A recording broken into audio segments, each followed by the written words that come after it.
Tandem heart is another device that you can use in the cath lab, though it is used rarely. The inflow cannula of this device sits in the left atrium. So it evacuates oxygenated blood that arrives from the lungs to the left atrium and goes through a continuous flow pump, and then the outflow cannula is connected back into the common femoral artery. So it takes blood from the left atrium, unloads the heart, and deposits it into the arterial system. And its main function is to provide between 4 and 5 liters a minute of cardiac support and reduces myocardial oxygen consumption. The problem with this is that it requires a transeptal puncture, which is hard to do under emergency situations, and the cannula size is very large. There is a 21 French, and the vascular complication rates reported are between 20 and 50%. We do have tandem heart support at our hospitals, but we use it infrequently given the features of this device.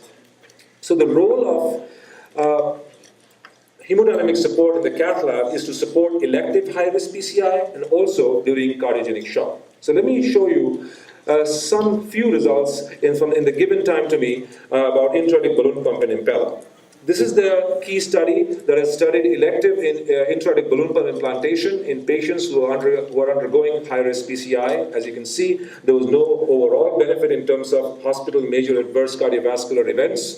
Complication rates were slightly high, and the 6-month mortality rate were also non-statistically significant with intra-aortic balloon pump.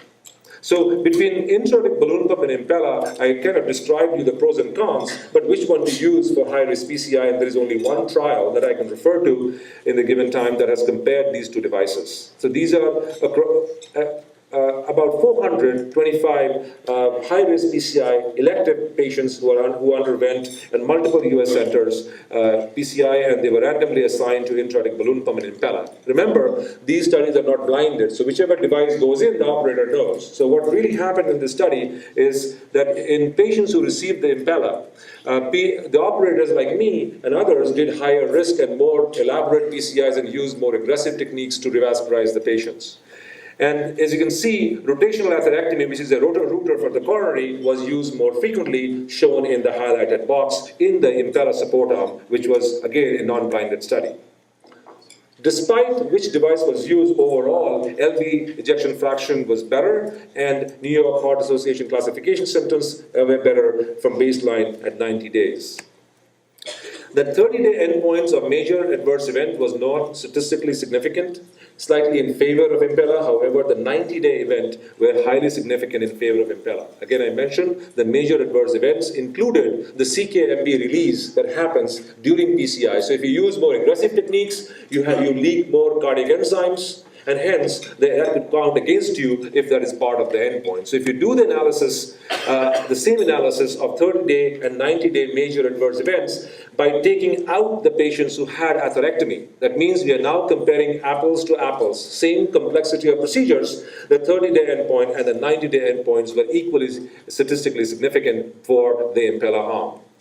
The question is, if you're doing emergent cases, should you put the support that you think is most appropriate at the beginning of the procedure, or start with an inotrope infusion, then go on to a balloon pump, then if you still need something, go to more aggressive support. And this is the data from the US Pella registry shown yesterday by many of my colleagues, and the outcomes are shown here. There was a clear difference at 30 days and at hospital discharge in terms of overall survival when the most maximized support through an Impella was used pre-PCI compared to post-PCI, indicated by the red line post-PCI and the yellow line showing pre-PCI.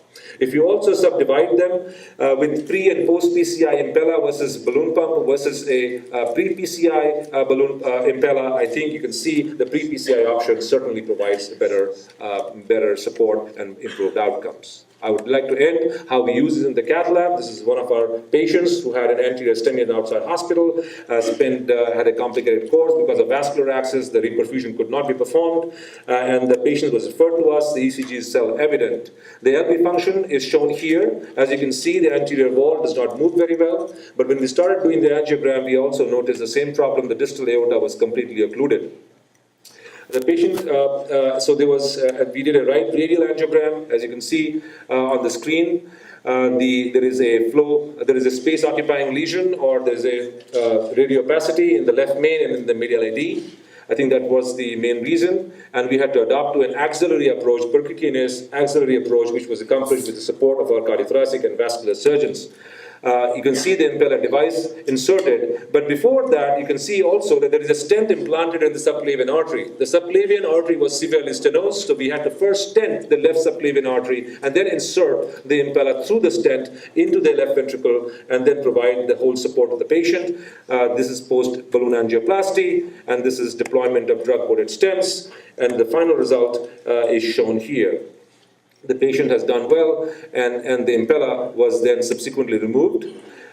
We also proceeded with the right coronary intervention. I know Dr. Timothy Mixon addressed this briefly to whether to perform one vessel or multi-vessel. We believe that this patient was in partial shock, and therefore we proceeded with complete revascularization. And after the RCA was revascularized, you can see after stent placement in the proximal RCA, the TIMI3 flow was restored, and the impeller was subsequently withdrawn from the axillary axis. And with the help of our vascular surgeons, we had to place a balloon from the right radial into the left subclavian, pass a balloon and inject, and this balloon was placed because if the perclose or the suture was deployed in the axillary artery, it did not take, we are not left with a gaping hole in a non-compressible part of the artery.